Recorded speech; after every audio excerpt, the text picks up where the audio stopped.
Ungalwi nemarkets okungcono enza lokhu instead. What's good, Team Forex Moguls? I'm back again with another banging banger. So namhlanje itopic esizobe sikhuluma ngayo it's about ama-trends. So kuma-trends ke kuye kube khona ama-trends amathathu. Eyokuqala i-uptrend, eyesibili i-downtrend, mase kuba khona i-range. So abaleke ngani ama-trends? Number one, ama-beginners amaningi they intend to lose imali enkulu because asuke trader against i-markets. Number two, i-market usually moves in one clear direction.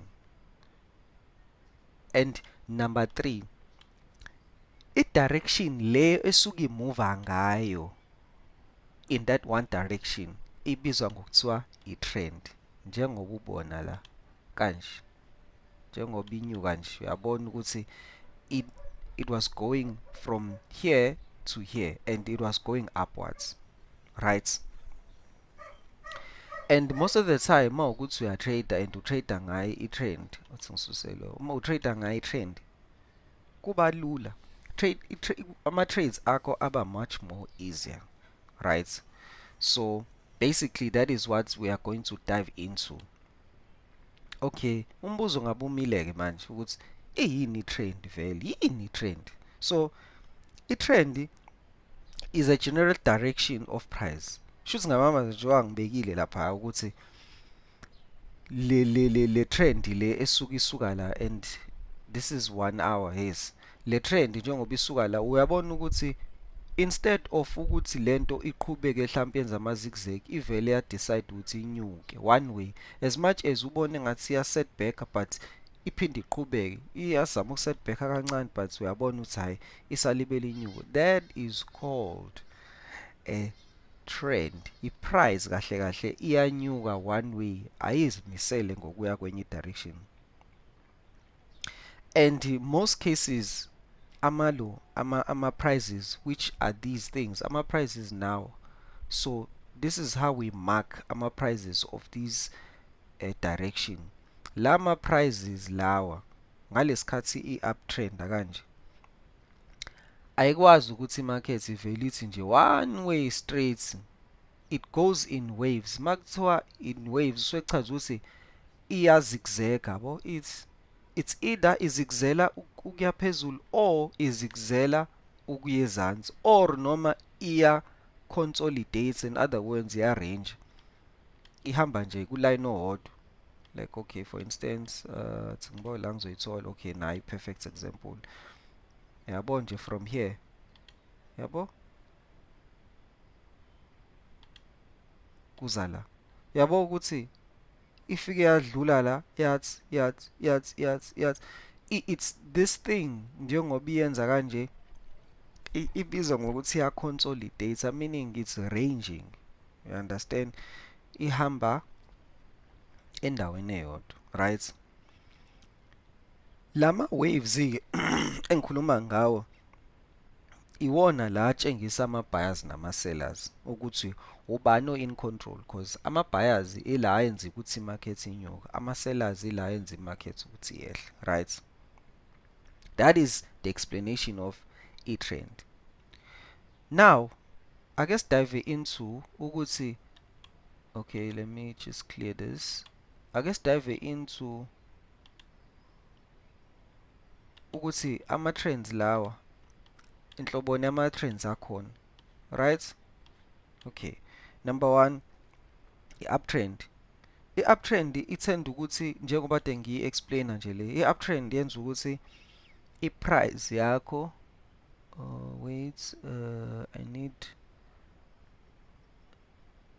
i-price yakho arrow up, yes, I need, sorry about that. Okay, no, it's fine. Khona ilona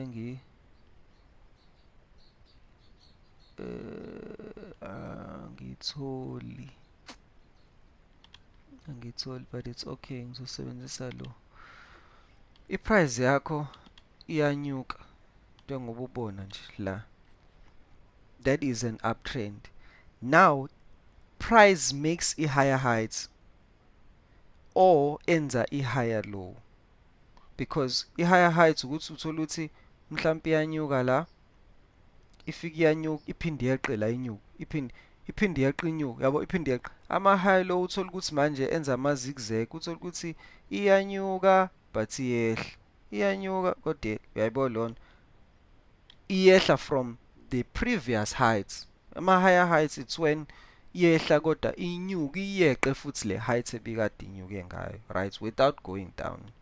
That's actually what it means, right? And leyo nto isuke ichaza ukuthi ama-buyers iwona acontrolayo ngaleso sikhathi. Shuthi baningi abantu abathengayo kwi-market ngaleso sikhathi. So ukuyi-trader kwakho-ke kufanele ubheke ini ama-opportunities ukuthi wena ubuy, yabo. Iyona nto ekufanele uyenze ngaleso sikhathi, ukuthi okay, awekho yena ama-opportunity ukuthi ubuy. Ubhayile nje wena, usebenza ukubhaya ngaleso sikhathi. You can't just tell me ukuthi fanele usele ngalesikhathi uyibona ukuthi iyabhaya. Then mase siba ne downtrend. I-downtrend ke ama prices asuke enza i-lower lows, right? Njengokubona la ukuthi iyehla nje, yabo. It was going down la. Ama lower lows lawo isuka nje idilika and stuff. Or noma lower heights, like uthola ukuthi mhlambe iyehla but iphinde yanyuka kancane, iphinde yehle, yabo. It's basically explains ngaleyo ndlela. So lapho kusuke kudominate ama-sellers kuphela ngaleso sikhathi, kusuke kwama-sellers nje adominateile. So obviously ngaleso sikhathi kumele wenze sure ukuthi ubheka u-sell opportunity kuphela, ungabuy ngaleso sikhathi, kusuke ku-bad nje ukuthi ubuy. Then mase siba ne-range. I-range ke ile kade ngizama ukuyichaza ekuqaleni ukuthi kusuke kuwukuthi i-market i-range in one place, yabo. Isuke nje igide endaweni eyodwa kahle kahle, yabo. And leyo nto leyo isuke ichaza ukuthi i-market isuke imove within i-support ne-resistance. So i-direction isuke ingekho ke clear. Yonke into nje isuke ibalansile. Ama-buyers ezama ukuthenga nama-sellers ezama ukusela, kodwa manje kungekho omunye owenza ukuthi i-market iye kwi-direction eyangakubona, right? Lapho uma uyi-trader into ekufanele wenze ukuthi wena ngalesikhathi kwi-support uyabhaya, ngalesikhathi kwi-sell ngalesikhathi kwi-resistance uyasela. And uku-avoid ukuthi ungene i-entry yakho in between la, ngoba uzolimala ovela ijike, hey, phelelwe imali la, ukhale, hey manje basifundisa into e-wrong. Kanti it's not it. Wena nje awuthandi ukulalela. Okay, ima-ke ngizama ukudelete. Awuthandi ukulalela, awuzwa.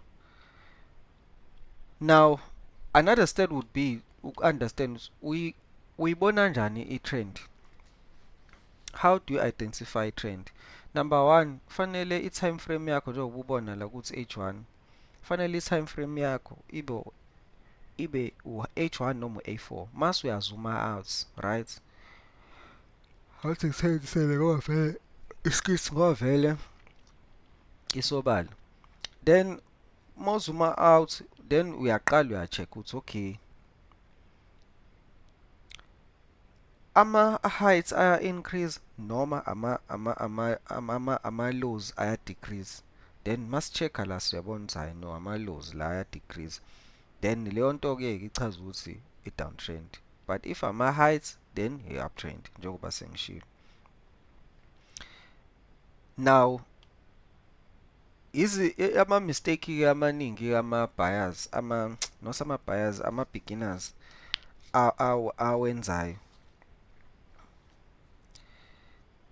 ukuzama ukubheka ini ama-reversals, ukukhetha ama-reversals.